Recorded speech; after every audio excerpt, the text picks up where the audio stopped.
All right, let's open the case file. We're doing a forensic analysis of an incident that lasted all of 3 minutes, but wow, did it set off a firestorm of debate.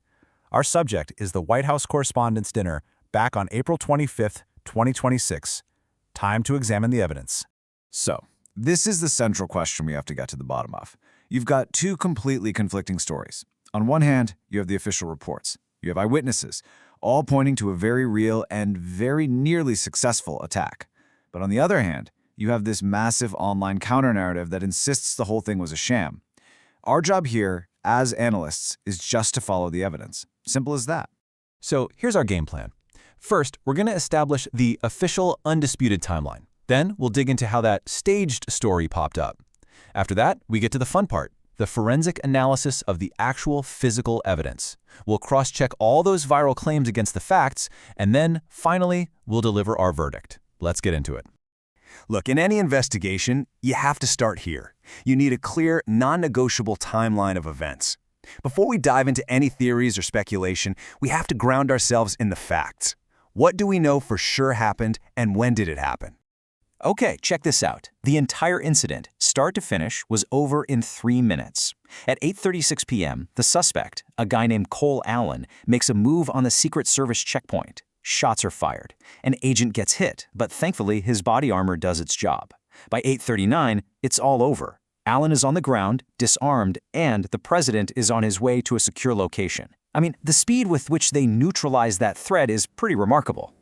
And there's really no gray area in the official story. The D.C. Police Chief Jeffrey Carroll laid it out pretty clearly. An armed guy charged them, they intercepted, and shots were exchanged. This official statement is, for us, the bedrock of the factual timeline. But, at almost the exact same moment this was happening, a completely different story was starting to form online. Let's take a look at how that counter-narrative got started. And when I say immediate, I mean it. We're not talking hours later. We're talking minutes. Before the scene was even fully secured, the hashtag staged just blew up.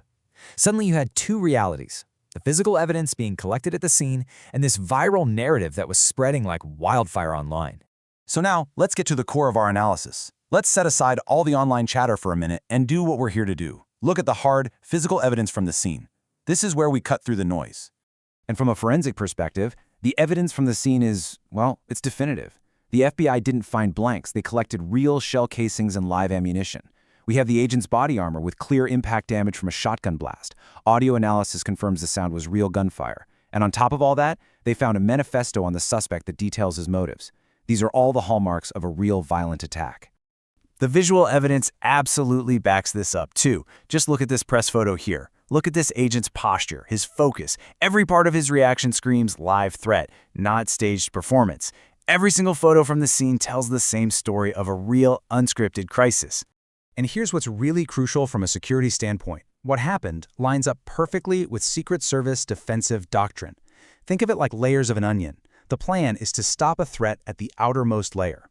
Now, the suspect managed to find a gap in that outer hotel security, but the inner checkpoint, the absolute last line of defense, it held. It did exactly what it was supposed to do. This wasn't some perfectly choreographed script. This was a security protocol working under extreme, real-world pressure. All right, so we've established the physical evidence. Now let's turn that same analytical lens onto the specific claims that fueled the whole hashtag staged narrative. Let's see how these clues hold up when you actually scrutinize them. First up, this idea that the press secretary's comment about shots will be fired was some kind of smoking gun. The conspiracy view is that she was in on it. The reality, PolitiFact looked into it, and it's a super common political metaphor. She was talking about the president's plan jokes. It's a textbook case of taking figurative language and twisting it to mean something literal. Okay, what about the Fox News reporter whose call dropped? The theory was that she was getting too close to the truth and was intentionally cut off. Well, the reporter herself came out and said no, her call just dropped. Bad cell service in a crowded hotel. It happens. It's a technical glitch, not a deep state conspiracy. Then there's the one you've probably seen the clip of, the supposed signal. A guy holds up a card just moments before the chaos starts. It looks pretty damning out of context, I'll give you that. But with context, the man was a mentalist, and he was literally in the middle of revealing a magic trick. It was just a totally bizarre, completely random coincidence of timing. And finally, the argument that the lack of serious injuries proves the bullets were fake. This one ignores two absolutely critical factors. One, the agent's body armor worked exactly as it's designed to. And two, the response from law enforcement was incredibly fast.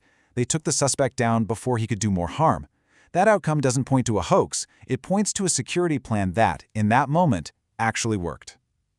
So, we've reviewed the official timeline, we've gone through the hard physical evidence, and we've fact-checked the viral claims. It's time to deliver our verdict.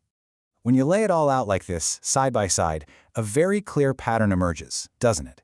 Every single piece of evidence for the stage theory, the remark, the dropped call, the magic trick, it just completely falls apart under basic fact-checking. There's just nothing there.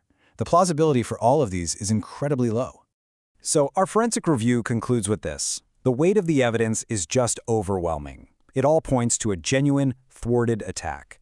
You have the physical evidence, you have the security response, and you have consistent testimony from credible sources.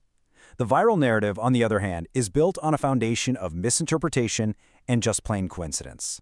And so, while we can close the book on this specific case file, it really forces us to ask a much bigger question. When a compelling but completely false story can be built and spread around the world in a matter of minutes, how do we even begin to protect the factual record itself? And that's a challenge that goes way beyond this one incident, and it's definitely something to think about.